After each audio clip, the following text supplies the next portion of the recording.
నమస్తే. Welcome to Andhra Prabha. నేను రాణా ప్రతాప్. గురువారం ఉదయం తమిళనాడు రాష్ట్రమంతా ఒక్కసారిగా దిగ్భ్రాంతిలోకి గురైపోయిందని చెప్పొచ్చు. ఎందుకంటే డీఎండీకే పార్టీ అధినేత మరియు తమిళనాడు యాక్టర్ అయిన విజయకాంత్ కన్నుమూశారు. అనారోగ్యం కారణంగా చెన్నైలోని మియాట్ హాస్పిటల్లో తన కుటుంబ సభ్యులు చేర్పించారు అండ్ చికిత్స పొందుతూ వెంటిలేటర్పై తుది శ్వాస వదిలారు. దీనికి కారణం కరోనా కూడా అని చెప్తున్నారు వారి కుటుంబ సభ్యులు అండ్ హాస్పిటల్ మేనేజ్మెంట్. అసలు ఏమైందంటే విజయకాంత్కి తీవ్ర అనారోగ్య సమస్యలు ఉన్నాయి. ఇంతకుముందు కూడా అంటే 20 రోజుల ముందు కూడా తను హాస్పిటల్లో జాయిన్ అయ్యి చికిత్స పొందుతూ అండ్ డిశ్చార్జ్ అయిపోయారనమాట మంచిగా. కానీ మళ్ళీ 2 రోజుల ముందు మళ్ళీ హాస్పిటల్లో జాయిన్ అయ్యి శ్వాస తీసుకునేటప్పుడు తీవ్ర ఇబ్బందితో మళ్ళీ హాస్పిటల్లో జాయిన్ అయ్యి గురువారం ఉదయం కన్నుమూశారు. ఈ వార్త విన్న తమిళనాడు ప్రజలందరూ తీవ్ర దిగ్భ్రాంతికి గురయ్యారు. అండ్ అటు పార్టీ శ్రేణులు కానీ తను సినిమాలో యాక్టర్ కాబట్టి ఇటు ఫ్యాన్స్ కానీ చాలా మంది హాస్పిటల్కి చేరిపారు అండ్ పోలీసులు కూడా మోహరించారు. విజయకాంత్ అసలు నేమ్ వచ్చేసి నారాయణ్ విజయరాజ్ అలగ్గర్ స్వామి. విజయకాంత్ 1952 ఆగస్ట్ 25న మదురై తమిళనాడులో జన్మించారనమాట. తనకు 2 కుమార్తెలు కూడా ఉన్నారు. తను మూవీ ఇండస్ట్రీలో 27 ఏటా అరంగేట్రం చేశారనమాట. అండ్ ఇప్పటి వరకు అతను కంప్లీట్గా 150+ సినిమాలలో నటించారు.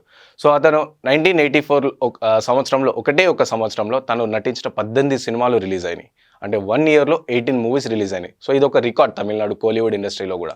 ఇట్లా చెప్పుకుంటూ పోతే చాలా ఉన్నాయి. అండ్ అతనికి తమిళనాడు ప్రభుత్వం తరఫున అండ్ తమిళనాడు రాష్ట్ర తరఫున కూడా చాలా వరకు అవార్డ్స్ కూడా వచ్చినాయి. అండ్ తను 100వ సినిమా క్యాప్టెన్ అనే మూవీలో కూడా నటించారు. అండ్ తను మూవీ ఇండస్ట్రీలో ఎలా ఉంటుండే అంటే 27 సంవత్సరంలో మూవీ ఇండస్ట్రీలో ఎంట్రీ ఇచ్చారు. అండ్ తర్వాత తను రెమ్యూనరేషన్ మిగతా హీరోల లాగా తను ముందే రెమ్యూనరేషన్ తీసుకునే వ్యక్తి కాదని, అండ్ ఏదైతే నిర్మాతలు కానీ డైరెక్టర్స్ కానీ ఆర్థిక ఇబ్బందులు ఉంటే ఆ ఇబ్బందులు తీరిపోయాకనే మాకు డబ్బులు ఇవ్వండి అని చెప్పేవారు అన్నట్టు తమిళనాడు మూవీ ఇండస్ట్రీ నుంచి వచ్చిన సమాచారం.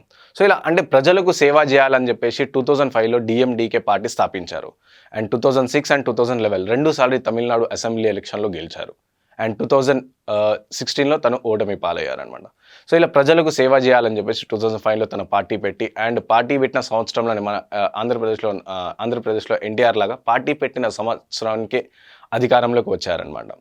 ఇలా స్టార్ ఇటువైపు మూవీస్ చేసుకుంటూ అండ్ ఇటువైపు సినీ ఇండస్ట్రీలో చేసుకుంటూ అండ్ ఇటువైపు రాజకీయాలు చేసుకుంటూ ప్రజలకు చాలా దగ్గరగా ఉంటుండే. అండ్ తన కూతురు కొన్ని ఫౌండేషన్స్ కూడా రన్ చేస్తున్నట్టు తెలుస్తుంది.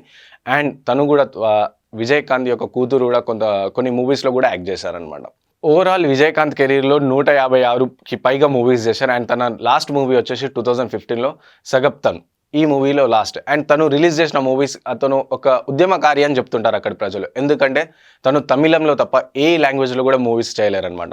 అండ్ కానీ తను చేసిన మూవీస్ హిందీలో ఇటు తెలుగులో డబ్బై సూపర్ హిట్స్ కూడా అయినాయి అనమాట. ఇట్లా చెప్తుంటే అంటే మూవీ ఇండస్ట్రీకే ఎప్పుడు పరిమితం అవుతుండే అండ్ మూవీస్ వదిలిన తర్వాత ప్రజలకే పరిమితం అయినారన్నట్టు తమిళనాడు వర్గాలు చెప్తున్నాయి. గురువారం ఉదయం విజయకాంత్ మరణ వార్త వినగానే అటు తమిళనాడు ప్రజలు ఇటు రాజకీయాల్లో కానీ అటు చిత్రసీమ కానీ కంప్లీట్గా దిగ్భ్రాంతికి గురయ్యాయి. అండ్ ఇటు ఆంధ్రప్రభ కూడా తన ఆత్మకి శాంతించాలని కోరుతుంది. ఇలాంటి మరిన్ని న్యూస్ కోసం ఫాలో అవుతుండండి ఆంధ్రప్రభ.